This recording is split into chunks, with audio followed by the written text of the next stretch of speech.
Welcome to this week's A to Z Challenge check-in.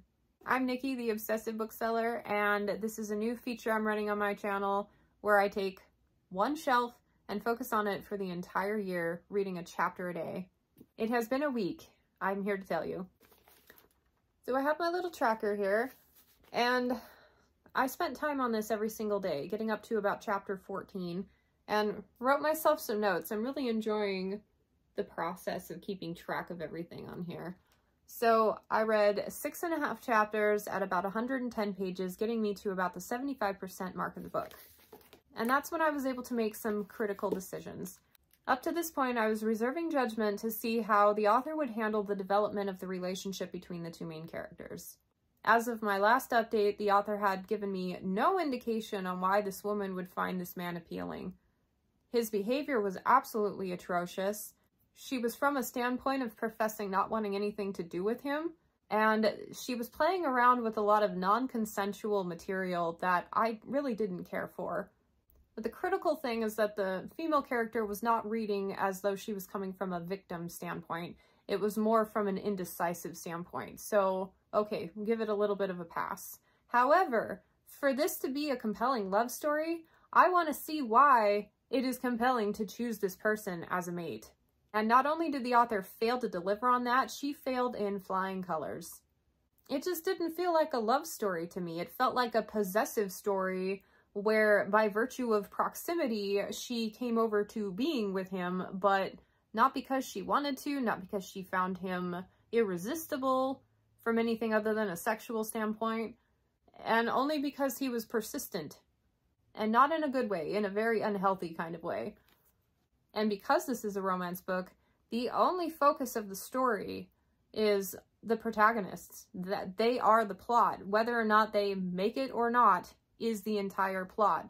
There's a kind of a secondary thing going on with the whole smoke thief aspect, and I do like that part of it. I like reading about the society, the writing is very flowing, but at the end of the day, it's all about the relationship, and in my humble opinion, the relationship in here absolutely sucked. And the final nail was in the coffin with some of the content in chapter 13. So chapter 13 was day 6 of my week 2, and I had one more day to go after that. So I read chapter 13 and was incredibly dissatisfied. Like, okay, this is not what I want it to be. I am actively annoyed with how inconsistent the main character is. I wanted someone who had a backbone and was someone you could root for. And I really wanted the male protagonist to do things to show her that he was worth paying attention to. But she ended up being so wishy-washy and inconsistent from a craft standpoint and just kind of blah to read about. And he was just a blah. So on Saturday, I found myself going through the motions, picking up the chapter, getting a few pages in, and I realized, you know what? I don't care anymore. I have lost every ounce of will to keep reading. And I really wanted to keep going to the end of the book because I thought, yeah, I'm so close. But I thought, this project is supposed to be fun. It's also in the nature of trying to curate my collection and weed out the bad ones so that I can spend most of my time on the good ones. After careful debate, I made the call to stop reading. And in fact, I kind of flipped back to the last chapter in the epilogue and read where it went. And I'm like, I kind of saved it a little bit, just a little bit. But I don't want to force myself through books that I'm not enjoying.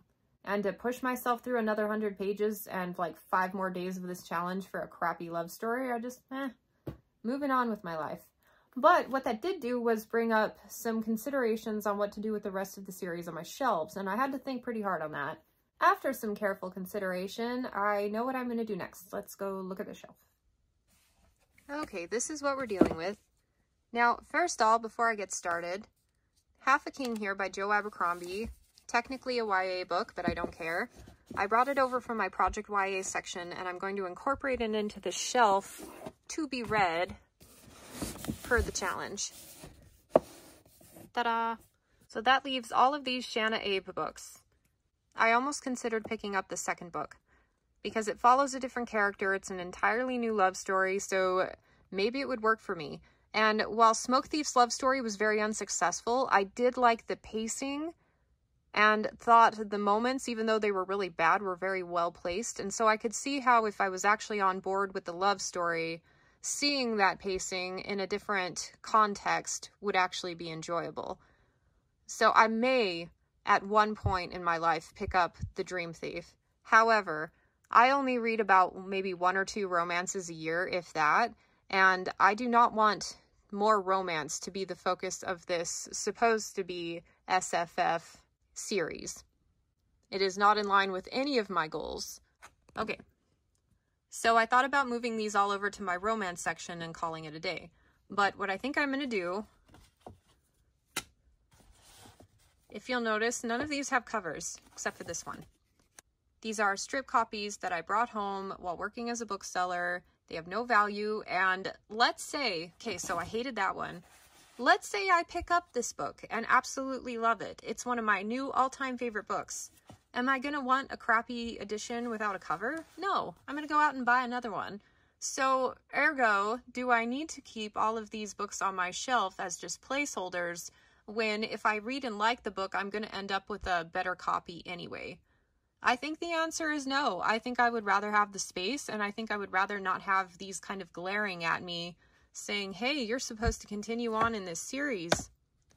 So, getting rid of those, and upon investigation, these 2 are also a part of the Drakon world. It looks like there's upwards of 10 books out now, whereas there was just an initial trilogy when I first picked them up, and then these kind of trickled in later. Per Read Burn Horde, I am burning these out of my life.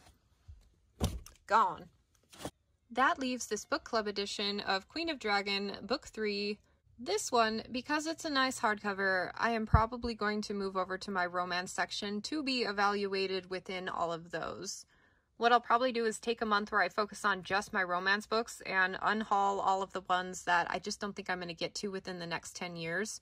And seeing as I only read about 1 or 2 a year, I should not end up with more than 20 titles when I'm done. In fact, let me show you. Behind the plant, these are all of the romance books that I have, and these are the ones that survived a purge that I did about 2 months ago. Many of these have been read, but eventually, I would like it if this were reduced down to just the books that I've read and about 10 to 15 titles of books that I would like to read. Many of these don't have covers as well, and almost all of them I can get digitally. I'm hanging on to them right now because I have the space over here, but at one point between now and the next 5 years, I'd like to take a more critical eye to this. But anyway, because The Queen of Dragons is definitely more of a romance book than a fantasy book, I am reshelving it over here and moving on with the project. 2 weeks in, and already some good decisions, I think. We made some progress, a lot quicker than I thought we would. I really thought I would like The Smoke Thief more than I did. Charlotte called it. So my next venture will be into Half a King by Joe Abercrombie. These are books 1 and 3. And I believe, yeah, the writing is a lot bigger on this one because it's a YA, and I'm sure the chapters are short. Oh yeah, those are only a couple of pages. So instead of doing a chapter a day with this one, what I'm going to do is commit to reading 15 minutes a day out of it and seeing how far I can get doing that. I may up that to 20 minutes a day because when I was reading The Smoke Thief, which had pretty standard sized chapters, it took me about 20 minutes to get through. So yeah, maybe I'll commit to 20 minutes a day out of Half a King. Oh no, twist my arm, read more Joe Abercrombie in my daily life. Yeah, I think this is going to be fun. And my excitement to dive into this one made me feel even better about my choice to let go of the Drakon series. Because the point is to read the best books first, and the only reason I'm hanging on to any of these books in my physical collection is because I'm hopeful that they'll be amazing at some point. But I am prepared to be brutal. I want my entire collection to eventually look like these top 2 high priority shelves up here. Just the best books, everything I am most excited to read. That's how I want my collection to look. So, that's where we're at. Yeah, I ended up burning more books than I thought I would at the very beginning of the project, but that's okay. Burning a book is incredibly acceptable when it comes to this project.